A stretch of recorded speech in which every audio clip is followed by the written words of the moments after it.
Please turn with me to Romans chapter 16, verse 1 and 2. Romans chapter 16, verse 1 and 2. At ito po ang sabi ng salita ng Panginoon. Ipinagtatagubilin ko sa inyo si Phoebe na ating kapatid na babae, na lingkod sa iglesia na nasa Sincrea, upang tanggapin ninyo siya ayon sa nararapat sa mga banal, at tulungan ninyo siya sa anumang bagay na kakailanganin niya sa inyo, sapagkat siya na may naging katulong ng marami at ng aking sarili. May the Lord bless the proclamation of His word this morning. And finally, after more than 5 years, we have entered the final chapter of the book of Romans. And this chapter is a very unusual chapter, mga kapatid, sapagkat punong-puno ito ng mga greetings. Diba? May mga pangalan na binabanggit dito. And some names mentioned are members of the Roman Church, and other names mentioned ay yung kasama ni Pablo doon sa Corinth, kung saan isinulat niya ang liham na ito. So there are 33 names all in all. 24 names ay mga kapatiran doon sa Roma, and siyam ay yung mga kasama ni Pablo doon sa Corinto. And one thing na talagang unique and unusual sa liham na ito is that si Pablo ay hindi po nakapunta kahit kailanman sa church doon sa Roma. And yet, binanggit niya itong mga pangalan na ito as if kilalang-kilala niya ang mga pangalan na ito. So this is really the most unusual thing in this passage. At nakikita natin ang pastoral heart ni Apostle Paul, because it is evident that he really cared deeply about people. Interesado siya, hindi lang sa church ng pangkalahatan, kundi sa mga individual Christians. At least sa kanyang liham ay nag-exercise pa rin siya ng pastoral oversight. Now, itong chapter na ito ay nag-umpisa sa pagbigay commendation niya kay Phoebe. Si Phoebe po ay otherwise, kung hindi siya binanggit sa Romans chapter 16 verse 1 and 2, she is unknown sa banal na kasulatan. Pero binanggit siya sa Romans chapter 16 verse 1 and 2 at tumatak na sa atin ang kanyang pangalan hanggang sa pagbalik ng ating Panginoon ay makikilala natin si Phoebe pagdating sa araw na iyon. Siya po ay nagmula sa Sincrea, isang pantalan or daungan na malapit doon sa Corinto. At kung basahin po natin ang Acts chapter 18, makikita natin na si Pablo ay dumaan po doon sa Sincrea sa kanyang paglalakbay mula sa Corinto patungong Efeso.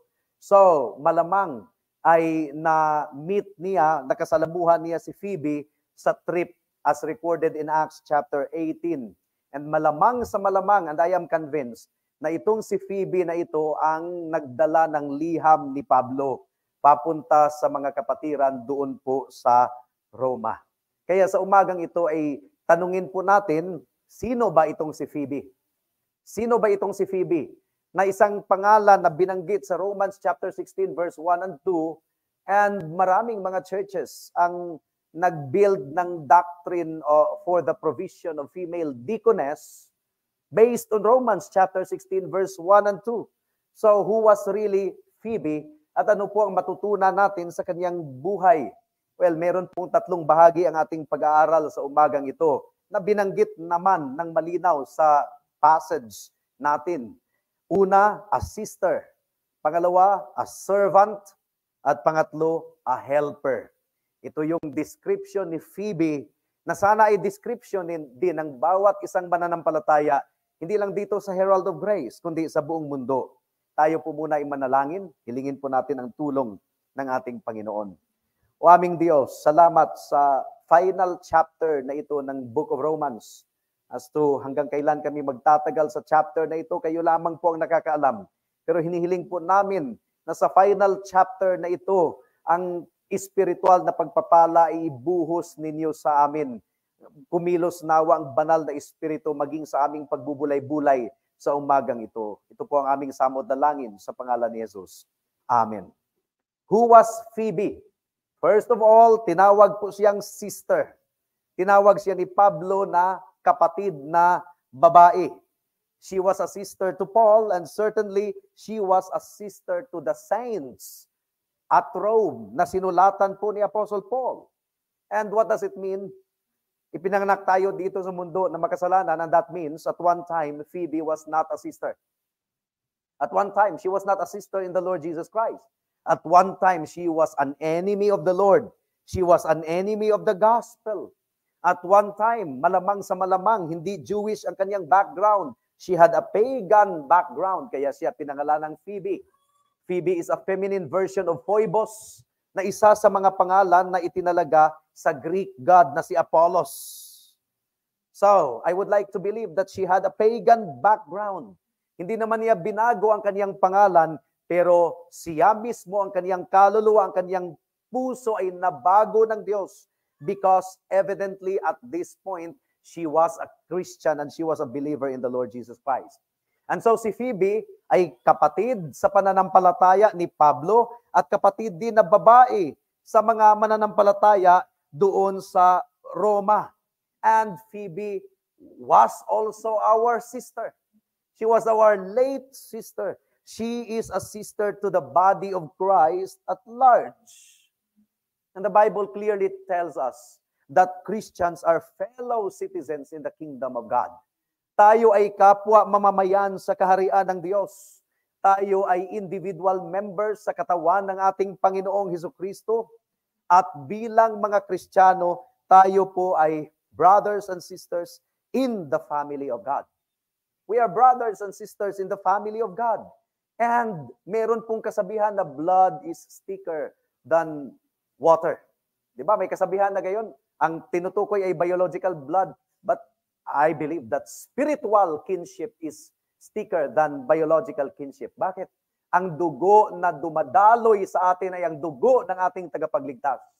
Ang dugo na nananalaytay sa atin ay dugo ng ating Panginoong Hesukristo, and that is much more important and weightier than any biological blood na nananalaytay sa atin. And in fact, the Bible tells us na ang pinakapangunahing persecutor ng mga anak ng Diyos ay ang miyembro ng kaniyang household.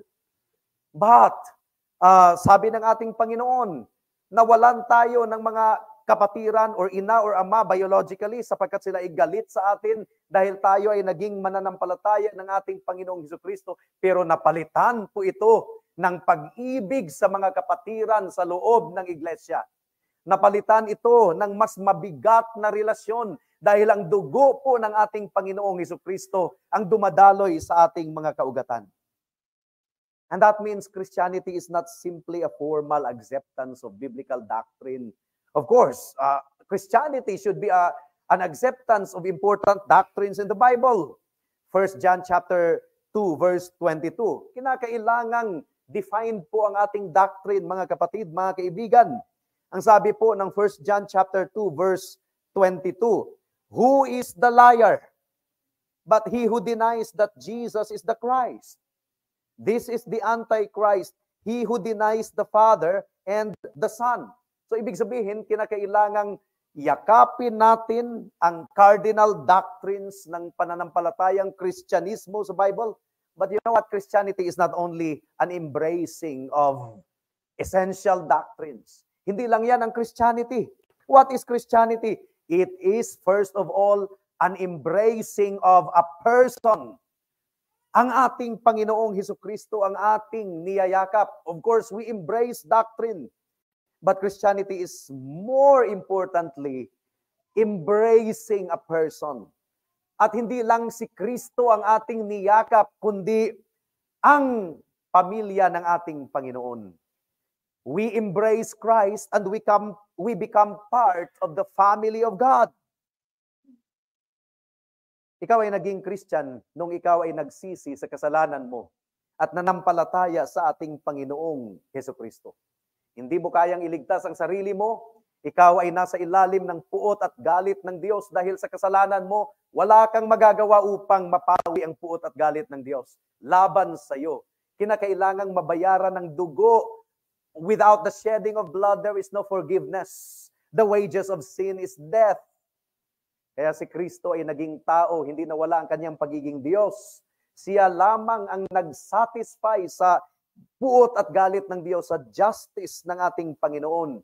And if you repent of your sin and believe in Jesus, you become a Christian. And that means ikaw ay ipapawalang sala ng Diyos sa pamamagitan ng kanyang biyaya at natanggap mo iyon sa pamamagitan ng pananampalataya. Pero ano ang kasunod po niyan? Ang kasunod niyan is ikaw ay naging anak ng Diyos. John chapter 1 verse 12. Ikaw ay binigyan ng karapatan na maging anak ng Diyos.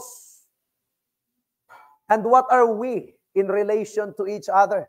We are brothers and sisters in the Lord Jesus Christ. We are brothers and sisters sa mga churches sa iba't ibang mga lugar, katulad ng Cebu. Mga kapatiran tayo na galing sa Cebu, and they are going to show unto us their church greeting sa atin mamaya during our lunch fellowship. So, brothers and sisters in the Lord Jesus Christ. Now, papaano nag-function ang brotherhood noong kapanahunan ni Pablo? Nag-function ang brotherhood noong kapanahunan ni Pablo, lalong-lalo na sa pagbabiyahe. Dahil kinakailangang maunawaan po natin na wala pong mga hotel. Hindi katulad ngayon na kung gusto natin pumunta sa Davao, mag-check tayo, Marco Polo Hotel. Mag-check tayo, internet. Magpa-booking na in advance. Wala pong internet during that time. Wala pong hotel, walang booking, walang reservation. Katulad ng meron tayo ngayon. Kung meron man silang mga motel, ang kondisyon ay napaka-terrible during that time. So, ang mga Christians na nagbabiyahe, they carried with them letter of commendation from their pastor. At ang kanilang inaasahan lamang is nung bayan na kanilang pupuntahan, ay meron pong mga mananampalataya. Umaasa lang sila sa hospitality ng mga kapatiran sa pananampalataya. Ito po ang nangyari kay Phoebe. Kinomend siya ni Pablo. I commend unto you our sister Phoebe. Anong sabi dito? Tanggapin ninyo siya sa Panginoon ayon sa nararapat sa mga banal. At tulungan ninyo siya sa anumang bagay na kailanganin niya sa inyo. In other words, exercise hospitality sa ating kapatid na ito. Sapagkat siya na may naging katulong ng marami at ng aking sarili. So, ganito po nagfa-function ang brotherhood and sisterhood. Isang example is kung magbabiyahe po sila, ay mag-exercise ng hospitality ang host town or host church sa mga kapatiran mula sa ibang lugar.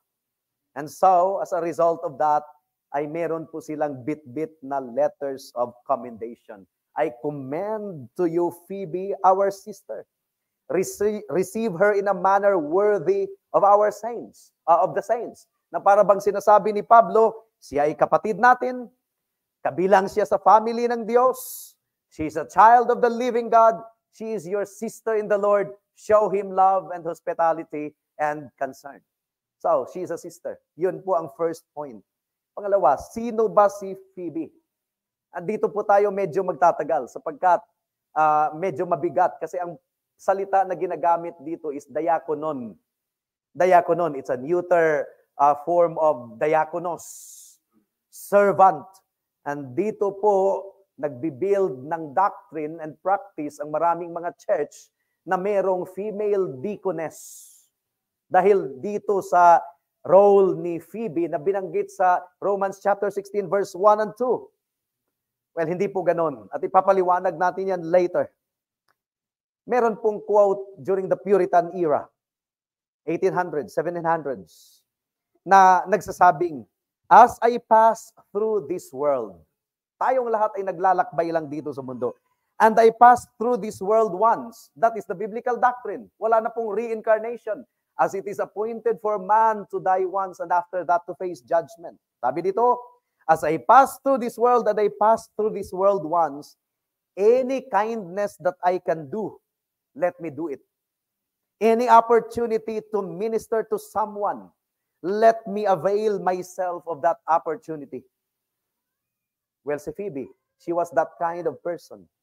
Naunawaan niya yung prayer na yan or wish na yan articulated during the 1800s. It's the passion to serve. Passion na gamitin ng Panginoon to impact the lives of others. Passion na maging lingkod or service sa mga tao na nasa ating paligid. It's that passion na naunawaan po ni Phoebe because obviously, according to the testimony of the Apostle Paul, she was a fine woman and a faithful servant in the Lord Jesus Christ. Ang ginamit na salita is diakonon, a servant. Saan po siya lingkod? Lingkod po siya sa kanyang home church doon po sa Cenchrea. Now, ang tanong, si Phoebe ba ay diakonesa? Katulad ng pinapractice ng maraming churches. Now, kinakailangan maunawaan natin that even in the Reformed circle, ay meron pong tumatanggap sa idea ng deaconess. If you know Leon Morris, di ba? Respected Bible commentator and scholar, ay talagang sumasang-ayon siya sa office of a deaconess. And even John MacArthur, talagang based on Romans chapter 16, verse 1 and 2, ay tinatanggap niya ang opisina ng babaeng diakonesa. Kaya sa kanilang church, ay meron pong diakonesa. We esteem them highly in the Lord because they are used by God sa pagsusulong ng Reformation, mga kapatid, mga kaibigan. And these are people na nakakaunawa sa biblical demand for male leadership, especially in the context of the church. At tayo po na hindi po sumasang-ayon sa kanilang pananaw, ay kinakailangang merong paggalang po ang ating response sa kanila when we show our disagreement. Now, kung ididil po natin ang issue ng mga diakono sa loob ng iglesia, and next Sunday, Lord be willing, ay meron po tayong election for additional deacons. Kung ating ididil ang issue ng diakono, abay pupunta tayo sa mga passages na malinaw. Di ba? Huwag po tayong pumunta sa mga passages na obscure. Pupunta tayo sa mga passages na malinaw. 1 Timothy chapter 2 verse 11, let a woman remain silent in the church. And then we have 1 Timothy chapter 3. Doon po inilatag ang qualification ng diakonos. Lalaking deacon, lalaking lingkod. And when we do that, we can respectfully disagree with the brethren na tumatanggap sa idea ng deaconess. Now, hindi po maaring i-build ang case of a deaconess sa Romans chapter 16, verse 1 and 2. Bakit? Sapagkat ang teksto ay nagsasabi na si Phoebe ay lingkod.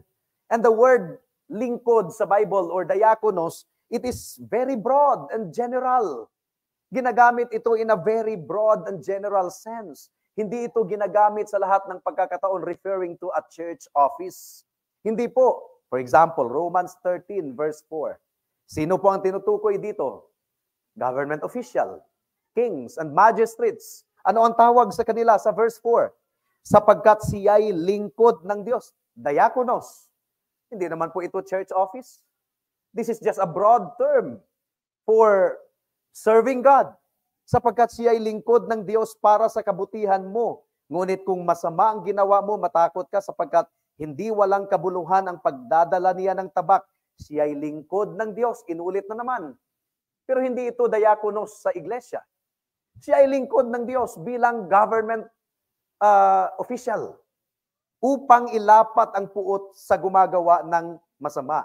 The governor or ruler or king is God's diakonos. Now, pagdating po sa Romans chapter 15 verse 8, si Kristo ay diakonos. Eh, hindi po deacon si Jesus Christ. He is the Lord of glory. He is the King of kings and the Lord of lords. But in Romans 15 verse 8, tinawag din si Kristo na diakonos. Hindi church office ang pinag-uusapan dito. Please turn there. Romans chapter 15 verse 8. Sapagkat sinabi ko na si Kristo ay naging lingkod, diakonos sa pagtutuli upang ipakita ang katotohanan ng Diyos, upang kanyang mapagtibay ang mga pangako sa mga ninuno. Jesus Christ has become a diakonos. So you see, the word diakonos is used in a broad sense, in a general sense. Hindi po sa lahat ng pagkakataon ay ginamit ito upang tumutukoy sa church office. The word deacon is broad and general. In fact, si Pablo ay tinawag ding diakonos. Pero hindi po siya deacon, si Pablo. Kung office ang pag-uusapan, he was an apostle. And in one passage also, si Timoteo ay tinawag na diakonos. But Timothy was not a deacon in the church. He was a pastor in the church. Bakit? Ang usage po ng diakonos sa mga instances na yon ay broad and general point of reference to talk about serving God. Paglilingkod natin sa Diyos. So, kung babasahin po natin ang Romans chapter 16 verse 1 and 2 and the other passages na binasa po natin, the office of the deacon is not referenced in those passages. The office of the deacon is not found in those passages. And I don't believe na ang office of the deacon ay pinag-uusapan dito sa Romans chapter 16 verse 1 and 2. It is simply saying that this woman, si Phoebe, ay isang lingkod. Naglilingkod sa Diyos kahit siya po ay babae. She serves the Lord in her local church. Huwag po nating pagdibatihan yung office of deacon or deaconess. Ang ating titingnan ay ang pinakakarne ng bersikulo na ito. At ang pinakakarne is that si Phoebe ay naglilingkod sa Diyos sa pamamagitan ng kanyang local church. Kaya kinakailangang itanong po natin sa ating sarili, si Phoebe ay naglilingkod. Paul talks about her as sister in the Lord and she's a servant. Pinaglilingkuran niya ang ating Panginoong Hesukristo. Naglilingkod siya sa mga kapatiran doon sa Cenchrea. Yun ang pinakakarne. And that is a very tremendous thing. Kaya nga itatanong natin sa ating sarili kung itong si Phoebe ay rebuke para sa atin or whether itong si Phoebe ay inspiration para sa atin. Tayo ba ay naglilingkod katulad ng paglilingkod ni Phoebe? Tayo ba ay kilala bilang naglilingkod sa Diyos tulad ng naging kilala po si Phoebe? At na-realize ba natin ang importansya ng pagkakaroon ng servant attitude sa New Testament? Nare-realize ba natin na si Kristo mismo napaka-lofty ang kanyang regard sa mga tao na naglilingkod sa Diyos? Jesus Christ exalts service. And remember, nung si Kristo ay pumunta dito sa mundo, hindi siya pumarito upang paglingkuran, kundi pumarito siya upang maglingkod at ialay ang kanyang buhay para sa marami. And we remember in John chapter 13, kumuha si Kristo ng tuwalya at hinugasan niya ang mga paa ng kanyang mga disipulo. At sinabi po ng ating Panginoon, we must do likewise.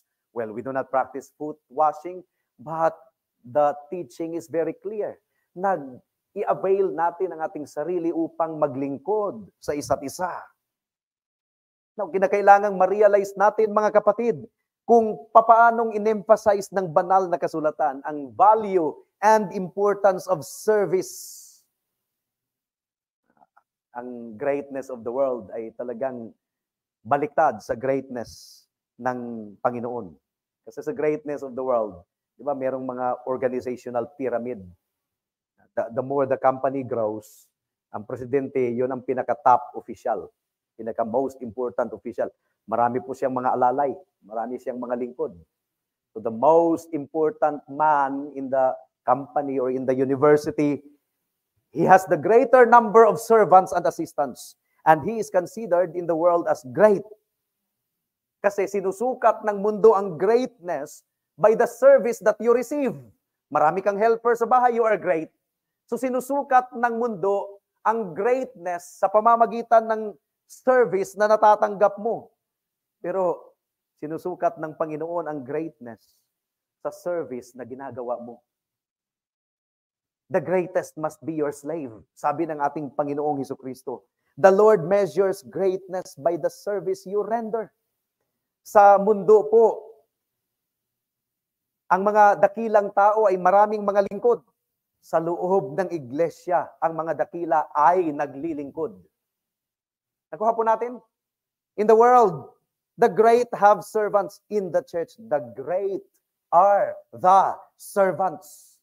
That's the biblical perspective. That's the biblical perspective. At dapat talagang isa puso ito, lalong-lalo na sa mga tatawagin ng Panginoon sa paglilingkod sa ating iglesia bilang diakono. At ang proseso ay mag-uumpisa sa susunod na linggo na magiging katuwang ng ating existing 2 deacons at magiging katuwang ng bawat isa sa atin. Now, ano ba ang uri ng paglilingkod na ginagawa ni Phoebe doon sa church at Syncreia? Pag-usapan natin yan mamaya. But at this point, matindi ang paglilingkod ni Phoebe. Kasi siya po yung nagdala ng liham ni Pablo patungo sa Roma. And I want you to understand that this is really a tremendous responsibility to carry a very important letter. This is a great service. Tandaan po natin, wala pang mga Xerox machine noong araw. Wala pang photocopying machine, kahit stencil siguro na pinaganyan-ganyan. Wala pa noong araw, mga kapatid, mga kaibigan.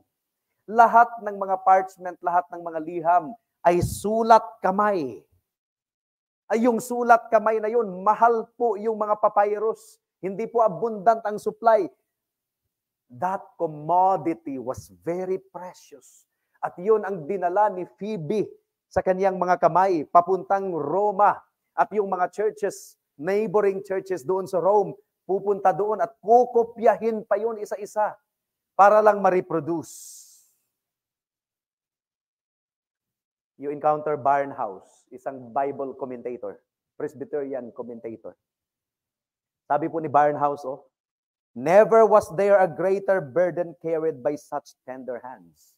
Well, hindi natin alam kung ang kamay ba ni Phoebe ay tender. Baka naman siguro ay makapal pa yung kamay niya kaysa sa maraming mga lalaki dito. Pero yun lang po ang sinabi ni Barnhouse. Pagbigyan na lang natin si Barnhouse. Ang sabi po niya, never was there a greater burden carried by such tender hands. The theological history of the church through the centuries was in the manuscript that she brought with her. The Reformation was in that baggage. The blessing of multitudes in our day was carried in those parchments. And so she had this tremendous responsibility.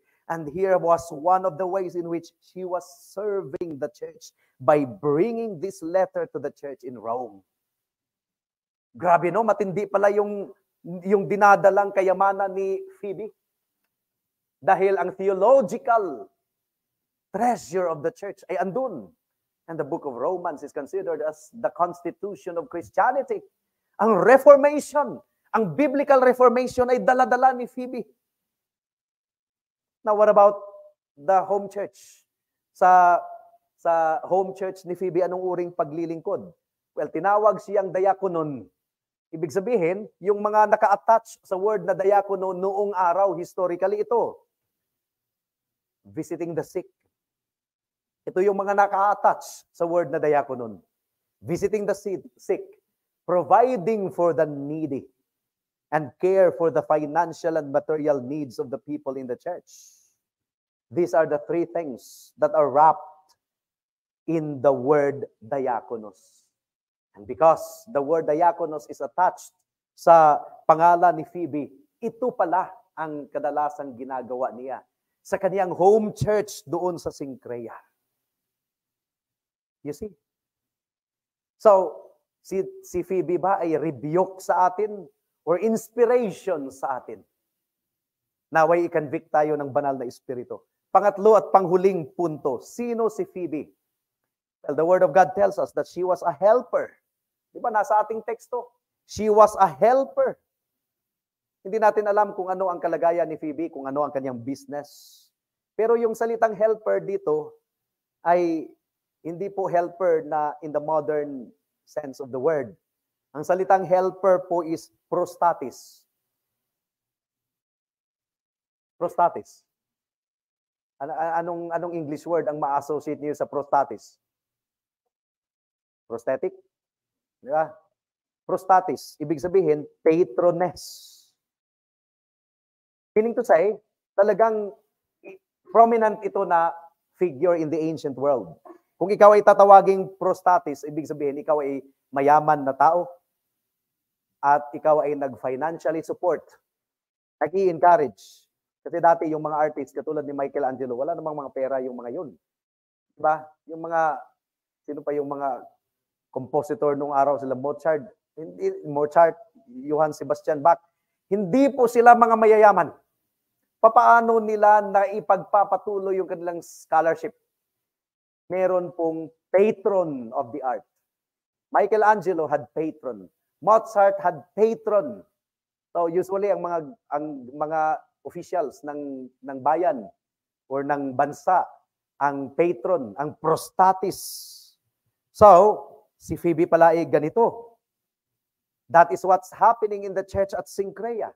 Meron pong blessed ang Panginoon financially na isang kapatirang babae at ginamit po niya ang kanyang wealth, ang kanyang resources upang paglingkuran ang iglesia ng Diyos at ang mga tao ng Diyos. Naalala natin si Selina Hastings. Kilala ninyo siya? Selina Hastings. Hindi rin niya kayo kilala. Kaya patas lang.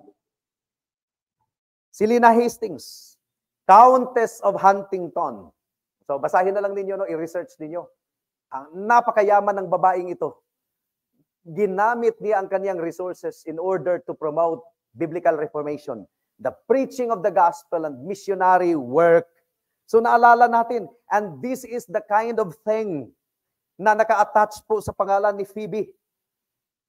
She is a wealthy businesswoman at ginamit niya ang kanyang wealth to serve people in general and Paul in particular. Di ba sinabing, katulong siya ng marami, katulong is prostatis, patron, katulong, patroness kasi babae, katulong siya ng marami, pati na rin sa akin.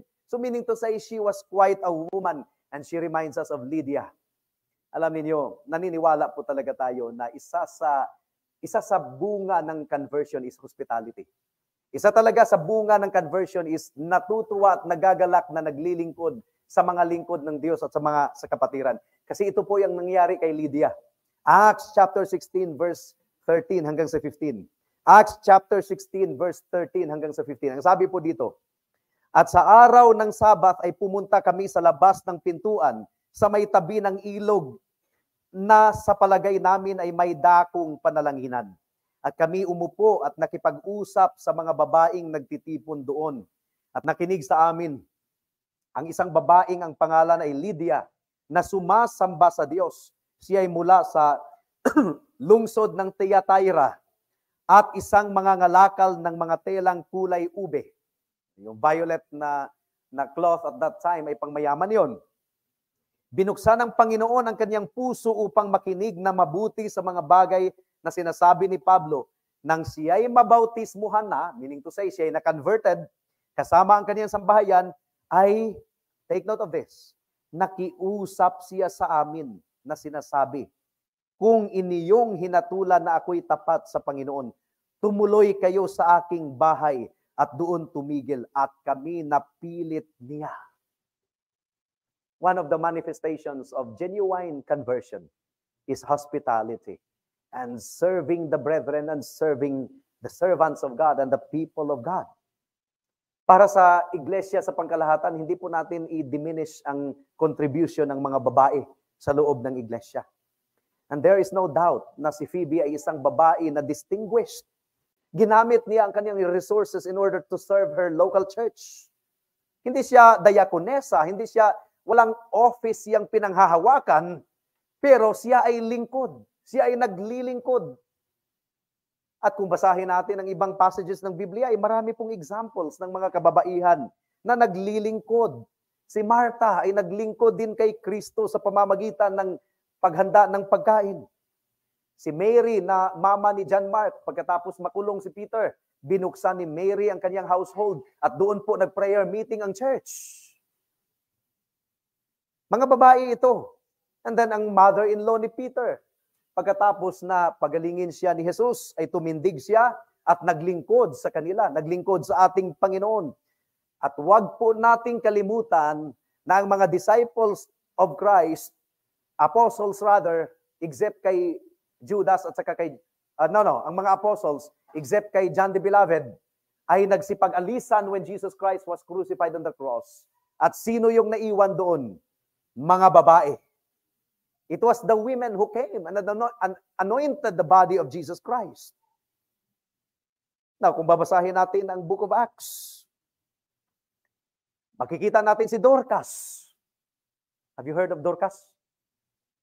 Narinig niyo si Dorcas? Isang babaeng lingkod, balong babae, but in her capacity, ay gumagawa siya ng mga damit, mga gansilyo. Gumagawa siya ng mga damit para ipamigay sa mga nangangailangan. Acts chapter 9, verse 36 to 39.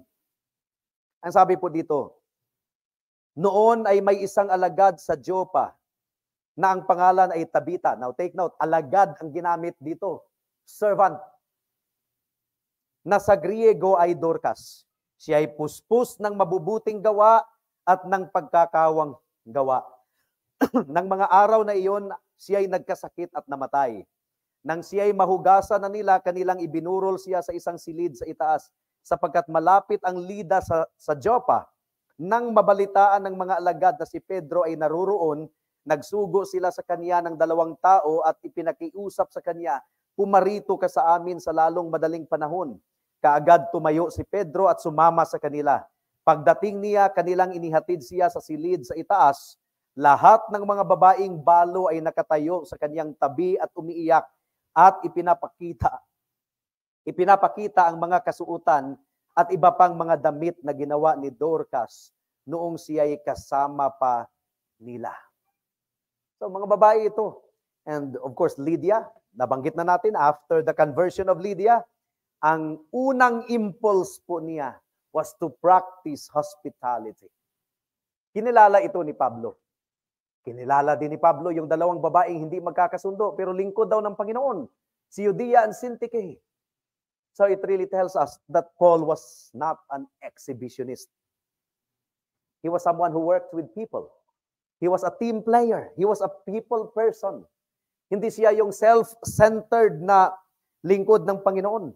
And when we serve God together, the local church is really a vital context. There's no such thing as lone ranger. Diba? Mag-medical outreach, mag-mission outreach. Siya lang pala yung naglikom ng funds, siya yung namili ng mga grocery items, siya yung pumunta doon at namigay ng distribute. That's not biblical mission. Lahat po ng mission ay endorsed by the local church at idadaan sa local church.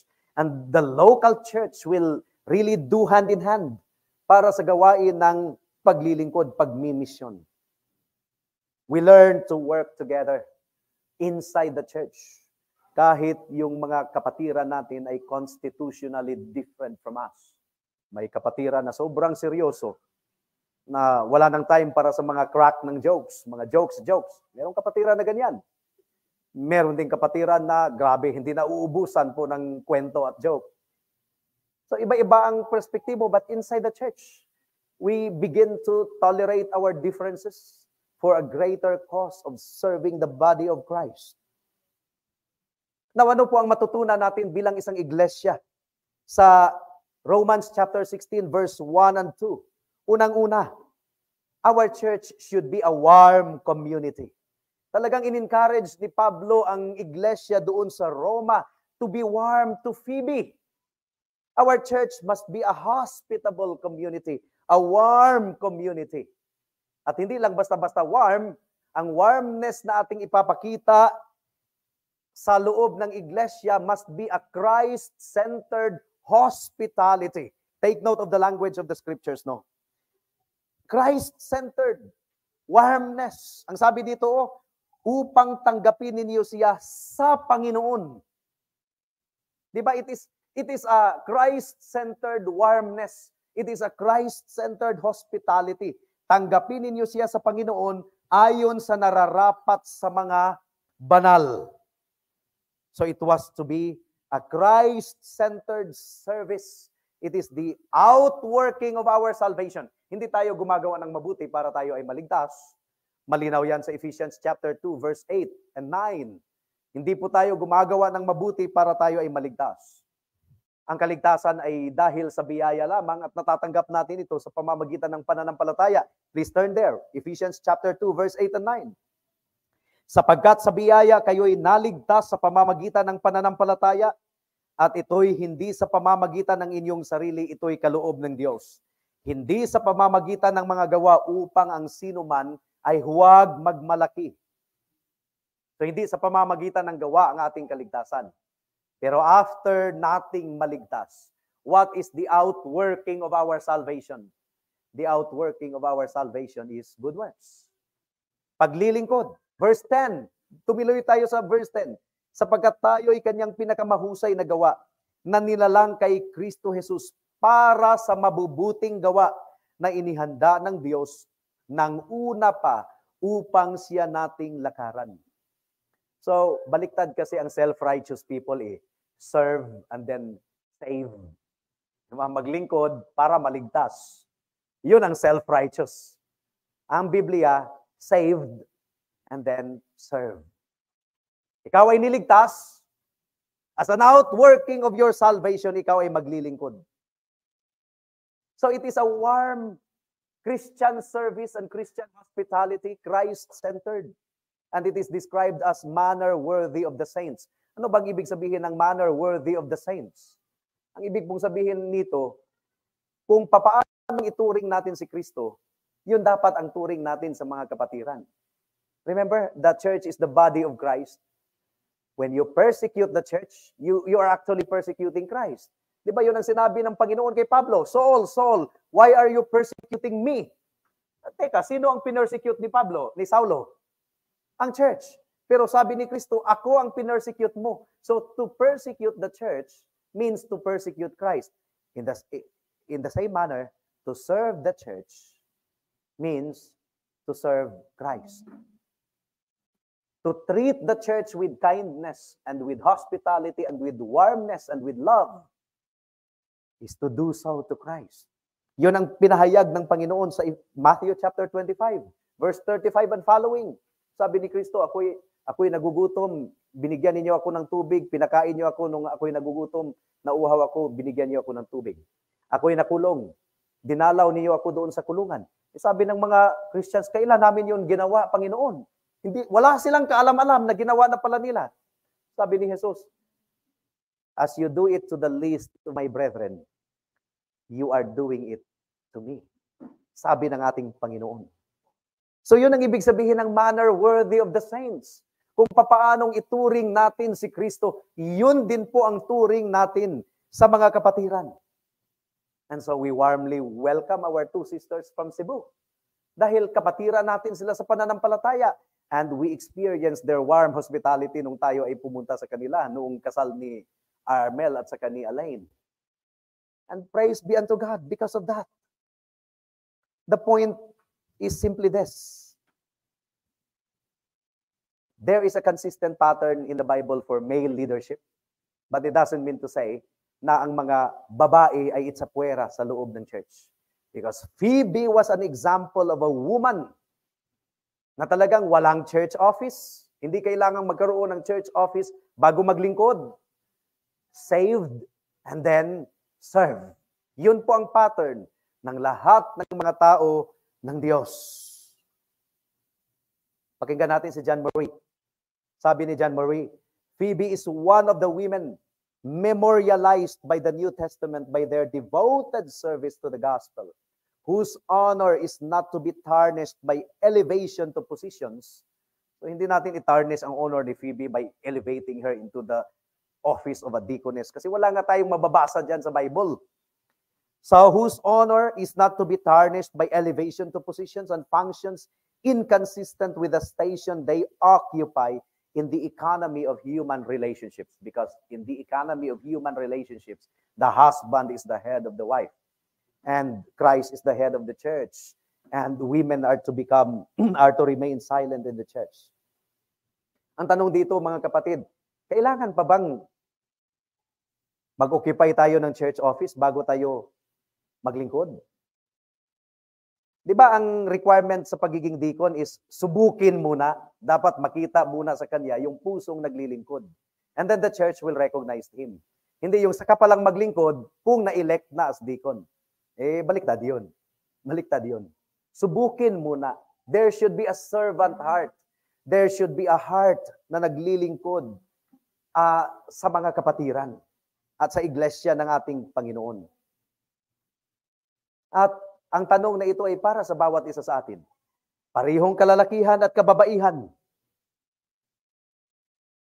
Kinakailangan pa ba na maging pastor ka in order to care for the brethren? In order to visit the sick? In order to minister to the hurting? We just have to carry the word of God with us. To be an encouragement to our brothers and sisters in the Lord. Do you have to be a deacon to give yourself in service? Ang isang malusog na iglesia ay nangangailangan ng parehong kalalakihan at kababaihan na isinuko nila ang kanilang sarili para sa paglilingkod. At ito po ang ating ipinagpipray na lumago pa tayo ng lalo dito sa Herald of Grace. That our men and women will be commended. If ever somebody is going to write, they are servants of our church. And they are servants of the body of Christ in general. And they have faithfully served the Lord their God in their generation. Para sa mga kaibigan natin na wala pa sa Panginoon, hindi nga natin pwedeng i-bribe ang Diyos sa ating service. It's not our service that saves us. We serve because we are saved out of gratefulness or gratitude sa kaligtasan na ating natanggap. Kung ikaw ay maglilingkod upang maligtas ka, so ang tagapagligtas mo ay ang iyong paglilingkod. Hindi mo na kailangan si Kristo sa buhay mo. The Bible is clear that we are not saved by our service. We are saved by grace. And then we receive that salvation through faith in Jesus Christ our Lord. Faith in what? Faith in His blood. Remember, ang puot ng Diyos ay kailangang mapawi. And kung walang pagdanak ng dugo, ay walang kapatawaran sa kasalanan. So, pinadanak ni Kristo ang kanyang dugo, hindi dahil sa kanyang kasalanan, kundi sa kasalanan ng kanyang mga tao. At ang kanyang katuwiran ay idadamit sa lahat ng sumampalataya kay Kristo. Iyon po ang daan tungo sa kaligtasan, kaibigan.